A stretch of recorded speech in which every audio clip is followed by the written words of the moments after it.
بسم اللہ الرحمن الرحیم۔ رجب کا مہینہ۔ رجب اسلامی سال کا 7واں مہینہ ہے۔ اس کا شمار احترام و ادب والے 4 مہینوں میں ہوتا ہے۔ قرآن کریم میں ہے منہا اربعۃ حرم، یعنی 4 مہینے احترام و ادب والے ہیں۔ سورہ توبہ۔ ایک حدیث میں اس کی وضاحت ہے کہ سال 12 مہینے کا ہوتا ہے، ان میں سے 4 مہینے احترام و ادب والے ہیں۔ 3 مہینے مسلسل ذی قعدہ، ذی الحجہ، محرم الحرام، اور 1 مہینہ رجب ہے بحوالہ بخاری۔ اس مہینے میں کیا کریں کیا نہ کریں؟ نمبر 1، نیک اعمال کا اہتمام کریں۔ حضرت مفتی شفیع صاحب علیہ الرحمہ منہا اربعۃ حرم کی تفسیر میں فرماتے ہیں کہ یہ مہینے احترام و ادب والے اس وجہ سے ہیں کہ ان میں عبادتوں کا ثواب زیادہ ملتا ہے، اور ان میں نیک کاموں کے کرنے سے باقی سال کے مہینوں میں بھی نیک کام کرنا آسان ہو جاتا ہے۔ مستفاد از معارف القرآن۔ لہٰذا ان مہینوں میں جتنا ہو سکے زیادہ سے زیادہ نیک اعمال کا اہتمام کرنا چاہیے۔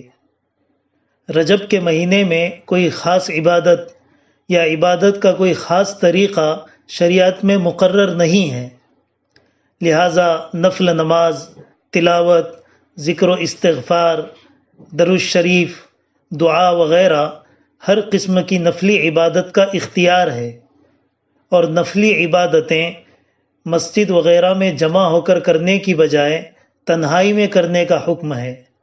لہٰذا اس کے لیے مجمع اور محفل جمع کرنے سے پرہیز کرنا چاہیے، اور یہ خیال ضرور رہیں کہ اپنی طرف سے کسی خاص عمل یا خاص وقت یا خاص تاریخ کا اہتمام کرنا اور اس کو ضروری سمجھنا جائز نہیں۔ نمبر 2، گناہوں سے بچیں۔ جس طرح ان مہینوں میں نیک اعمال کا ثواب بڑھ جاتا ہے، اسی طرح گناہوں کا وبال اور عذاب بھی دوسرے مہینوں کے مقابلے میں زیادہ ہو جاتا ہے۔ چنانچہ علامہ قرطبی علیہ الرحمہ فرماتے ہیں کہ فَيُضَاعَفُ فِيهِ الْعِقَابُ بِالْعَمَلِ السَّيِّئِ كَمَا يُضَاعَفُ بِالْعَمَلِ الصَّالِحِ۔ اور حضرت مفتی محمد شفیع صاحب علیہ الرحمہ فرماتے ہیں تمام انبیاء علیہم السلام کی شریعتیں اس بات پر متفق ہیں کہ ان 4 مہینوں میں ہر عبادت کا ثواب زیادہ ہوتا ہے، اور ان میں کوئی گناہ کرے تو اس کا وبال اور عذاب بھی زیادہ ہوتا ہے، اور ان مہینوں میں خود کو گناہوں سے بچا لیا جائے تو سال کے باقی مہینوں میں گناہوں سے بچنا آسان ہو جاتا ہے۔ مستفاد از معارف القرآن۔ خلاصہ یہ کہ گناہوں سے ہمیشہ بچنا چاہیے، لیکن ان 4 مہینوں میں خاص طور پر گناہوں سے دور رہنا چاہیے۔ نمبر 3، رجب کی پہلی رات اور دعا کی قبولیت۔ حضرت عبداللہ ابن عمر رضی اللہ عنہما سے مروی ہے کہ 5 راتیں ایسی ہیں جن میں دعا رد نہیں کی جاتی۔ وہ شب جمعہ، رجب کی پہلی رات، شعبان کی 15ویں رات، عید الفطر کی رات اور عید الاضحیٰ کی رات ہے بحوالہ مصنف عبد الرزاق۔ نمبر 4، اللہ تعالیٰ سے دعا کرنا کہ رمضان کا مہینہ نصیب ہو جائے۔ نبی کریم صلی اللہ علیہ وآلہ وسلم کا ارشاد ہے اگر بندوں کو معلوم ہو جاتا کہ رمضان کیا ہے تو میری امت تمنا کرتی کہ کاش پورا سال رمضان ہی ہو بحوالہ ابن خزیمہ۔ معلّہ ابن فضل علیہ الرحمہ فرماتے ہیں کہ اسلاف یعنی تابعین، گزرے ہوئے بزرگان دین 6 مہینے پہلے دعا کیا کرتے تھے کہ انہیں رمضان کا مہینہ نصیب ہو، اور پھر 6 مہینے اس کی قبولیت مانگتے تھے بحوالہ لطائف المعارف۔ اور یحییٰ ابن کثیر علیہ الرحمہ فرماتے ہیں کہ اسلاف یعنی تابعین، گزرے ہوئے بزرگان دین، یہ دعا کرتے تھے، اللہم سلمنی الی رمضان وسلم لی رمضان وتسلمہ منی متقبلا۔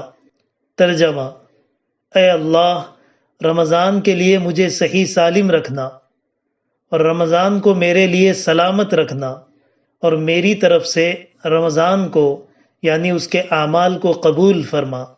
بحوالہ ابو نعیم۔ ہم بھی یہ دعا کیا کریں اور اس طرح بھی دعا کر سکتے ہیں، اللہم بارک لنا فی رجب و شعبان وبلغنا رمضان۔ ترجمہ: اے اللہ، ہمارے لیے رجب اور شعبان کے مہینوں میں برکت عطا فرما اور ہمیں رمضان کے مہینے تک پہنچا۔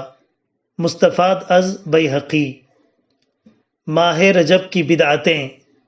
جتنے بھی کام رجب کے نام پر اس مہینے میں کیے جاتے ہیں وہ یا تو بدعت ہیں یا رسم و رواج، جن میں اسراف، فضول خرچی اور دوسری بہت سی خرافات ہیں، لہٰذا ایسے سب کام ناجائز اور حرام ہیں، جیسے کہ نمبر 1، رجب المرجب کا مہینہ آنے پر جمعہ کے دن میٹھی روٹی بنانا اور اس پر 41 مرتبہ سورہ ملک پڑھ کر اس کو تبارک کہنا اور روٹی کو میت کی طرف سے فدیہ صدقہ خیرات سمجھ کر تقسیم کرنا۔ نمبر 2، بی بی فاطمہ کی کہانی اور 22 رجب کے کنڈوں کی رسم۔ نمبر 3، خاص طور پر 22 رجب کو کھیر بنا کر اس پر سورہ فاتحہ پڑھ کر ایصال ثواب کی نیت سے لوگوں کو کھلانا۔ نمبر 4، شب معراج کے نام پر 27 رجب کو حلوہ پکانا، رنگین جھنڈیاں لگانا، آتش بازی اور مٹی کے چراغوں کو جلا کر گھروں کے دروازوں اور دیوار پر رکھنا وغیرہ۔